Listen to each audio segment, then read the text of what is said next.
Yo, what's up, everybody? It's your boy Tom with another episode of Tom Talks. This one's going to be relatively short today, well, just because I'm extremely busy with moving. Um, so we're just going to recap the Super Bowl today. I want to go over all the Hogwarts Legacy stuff. That's a whole crazy story by itself. That deserves its whole own episode.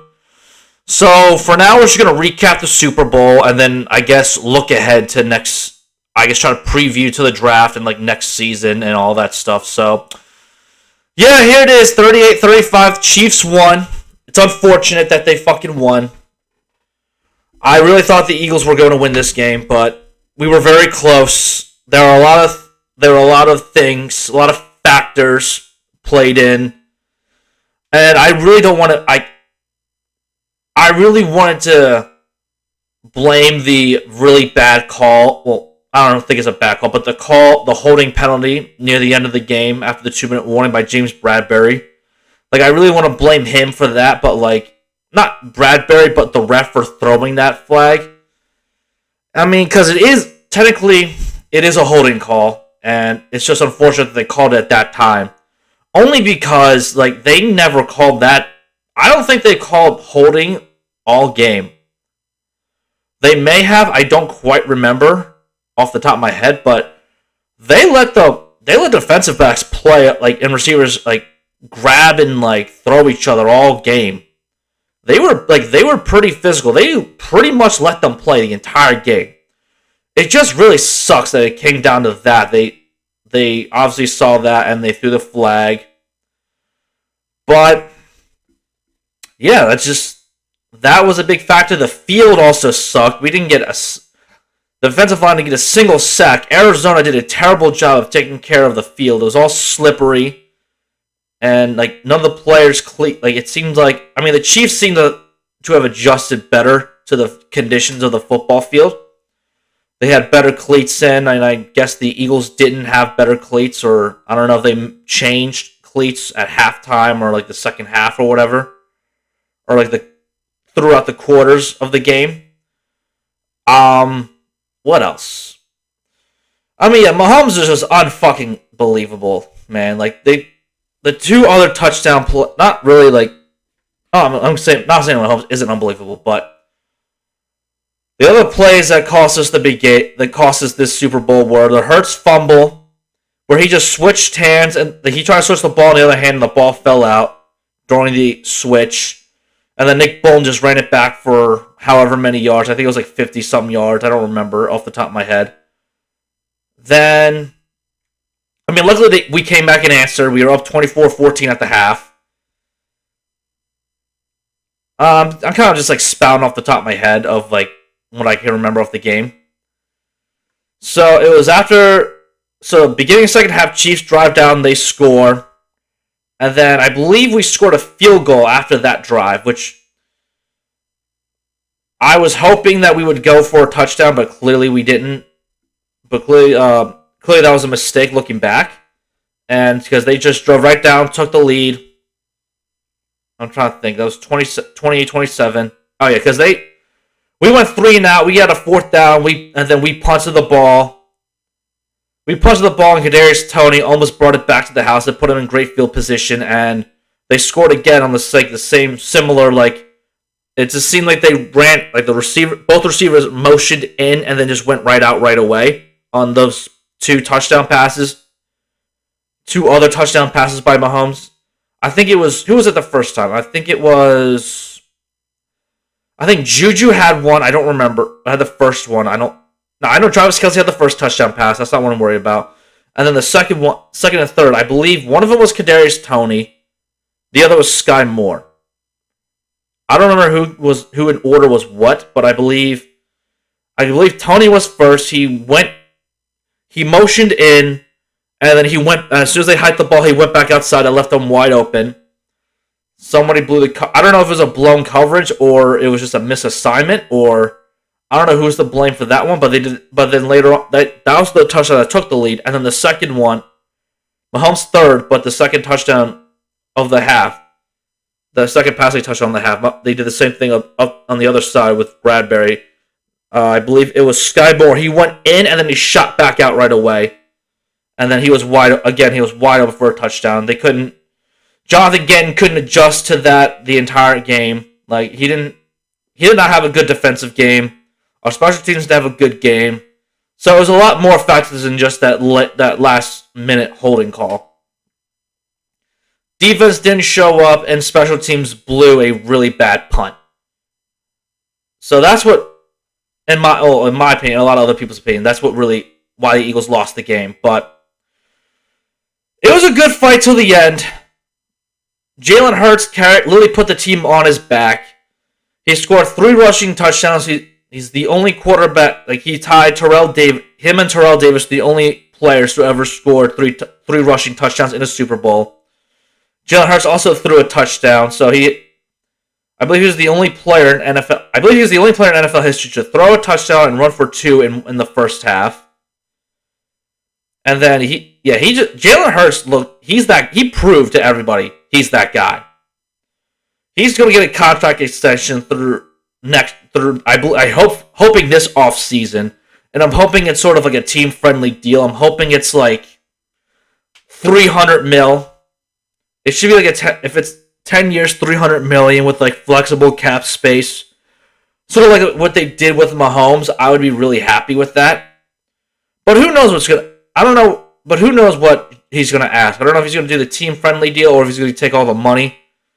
Knowing Hurts, I feel like he's going to take a team-friendly deal. I hope he takes a team-friendly deal. And because we lost Super Bowl and now we lost both our coordinators, Shane Steichen is now the coach of the Indianapolis Colts.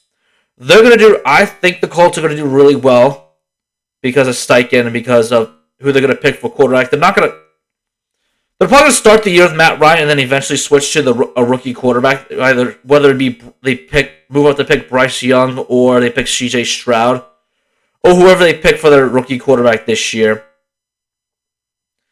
And then Jonathan Gannon stayed in Arizona and he's now the head coach of the Arizona Cardinals. He didn't have that great of a Super Bowl game plan wise. I'm not sure if it's a lot of things that factor. I don't know if he didn't make any adjustments during the game. I don't know if it's just a lot of... Hold on. There were a lot of factors during that Super Bowl, man. It sucks to lose, but I'm not going to say that I'm over it. I haven't seen the game again. I'm not particularly over it, but I'm more so of the acceptance stage that we lost the Super Bowl. It was a rough first half of the week, and then and then yesterday, I think I just really accepted it that our defense was not that good that game. That was the only game they didn't show up, and special teams did not show up as well. So we need a lot of... And I'm worried about our defense coming next year. Whoever our defensive coordinator is going to be. I'm hearing it might be our defensive backs coach. I forget his name off the top of my head. I know we're looking at Vance Joseph. I don't want him. And I heard the name Gerard Mayo, but I doubt he's going to leave New England. But I don't know. We'll see about that. And for offensive coordinator, I think there are a lot of reports. Adam Schefter reported that it's going to be the quarterback's coach, Brian Johnson, I'm hoping it's a good move. I'm hoping it's the right move. I think he'll be a good play caller. He was Hurts quarterback coach for these past couple of years, so we'll see. All I can hope for is I know we have a lot of free agents, especially on the defensive side of the ball. We have questions about Jason Kelce. We don't know if he's coming back yet. Fletcher Cox, I don't know if he's going to be signed. I don't know if he's going to retire or if he's going to sign another one-year deal. And I'm hoping that we can sign C.J. Gardner-Johnson for a longer-term deal. I was going to say sign Devontae Smith to a big contract, but he's not eligible for that yet. I think it's after next year I believe he's available for a contract extension. But we got to lock Devontae Smith up because him and A.J. Brown are the best duo in the league. I don't think Miles Sanders is coming back. I don't think Isaac Seumalo is going to come back. I'm not sure if he will come back. So we're definitely need an offensive guard. I don't know if Jason Kelce comes back, we might have Cam Jurgens play right guard. But then if Kelce retires, we're going to need Jurgens move up to center or play guard again. Or draft a guard in this draft. I'm not sure. Probably going to get the running back because I don't know if we're going to re-sign Sanders. Boston Scott's a free agent. I'm trying to think who. Kenneth Gainwell's the only one who's under contract. Who he didn't really play that well in the. I mean, he played pretty decent in the Super Bowl, but Miles Sanders did not play that well in the Super Bowl. He needs to. I don't think we're going to re-sign him or even franchise him. And I'm trying to think who else. I think Brandon Graham is a free agent. I believe. I know T.J. Edwards and Kaiser White are free agents. So I'm hoping Nakobe Dean can step into the linebacker role and just ball the fuck out. But I don't know if I'm a fan of signing T.J. Edwards again or drafting another big-time rookie linebacker. We'll see about that. And I'd like to keep James Bradbury, but I don't think he's going to stay. He's going to want money, but he really likes. I know he really enjoyed his time here in Philadelphia. I don't know, but like I said, I don't know if he's going to sign a team-friendly deal. Oh, and Javon Hargrave. I want us to re-sign Javon Hargrave, man. I really want him to come back on the Eagles. But he's going to get a lot of offers in this offseason. I don't even know who pending free agents are. But there'll be more so in a month down. Like I think exactly in 1 month down the road that we'll know who more free agents are, who's getting franchise tag, who's leaving, who's signing who elsewhere. But that'll be its whole own episode on that. But that's coverage for the Eagles. And the Chiefs, there's really not much to say. They lost Eric Bieniemy to the Commanders. He's the assistant head coach and offensive coordinator. He's going to be calling plays for the Commanders now. He's within our division in the NFC East now, which we'll see what he does with that. We'll see who the quarterback is for the Commanders. We'll see what happens. As for the Chiefs, it doesn't matter who they put at wide receiver. They're still going to be a playoff team. They're still going to dominate the AFC West the years to come. They're the new Patriots. They're just going to dominate no matter what. They're going to plug in whoever they want in the wide receiver position, and they're still going to ball out. Juju might come back another year. Kadarius Toney's on a contract. Sky Moore's on a contract. But it doesn't matter who they have the receiver, as long as they have Patrick Mahomes and Travis Kelce there in the Kansas City Chiefs red. So, congratulations to the Chiefs. Congratulations to Isaiah Pacheco. He kicked ass in the Super Bowl. Chiefs offensive line, they kicked our ass, even though I really think it's 50% them, 50% the shitty turf that we played on. But, no credit. And the Chiefs defense, they didn't make a lot of great plays, but they made a couple of big plays when they needed it the most, unlike our defense. We only made a couple of big plays, not enough to stop the Chiefs' offense. So, once again, I tip my hat to the Kansas City Chiefs. Congratulations. You're Super Bowl champs, your third Super Bowl, Patrick Mahomes' second. And he's definitely on his way to potentially overthrow Tom Brady to being the GOAT.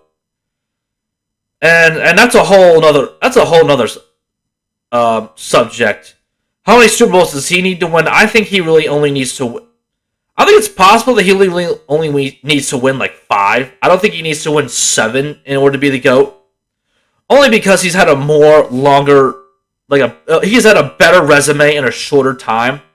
I mean, yes, Brady's did have 3 Super Bowls in 4 years. Mahomes has only had 2 in 4 years, but ever since he started, he's been to the AFC Championship game every single year, at the bare minimum, ending his year. He only lost to Brady's Patriots, they won the Super Bowl, and Joe Burrow's Bengals, who they beat this year to make the Super Bowl and beat us. His only Super Bowl loss was to Tom Brady and the Tampa Bay Buccaneers. That was a really good defensive team. We should have looked at film for that game to stop them, but Gannon's not that good of a defensive coordinator. We'll see what he does as a head coach. So, we'll see. So, once again, congratulations to Andy Reid and the Chiefs. Patrick Mahomes, Travis Kelce, and the Kansas City Chiefs will win the Super Bowl. That's really going to be it. That's all I'm going to really talk about. Like I said, I want to talk about Hogwarts. I want to get more hours into Hogwarts Legacy before I talk about it. So, that'll be the subject next time. I don't know when. Hopefully next week. Because I'm moving into my new apartment next weekend. So I'll see you guys then. So, peace out.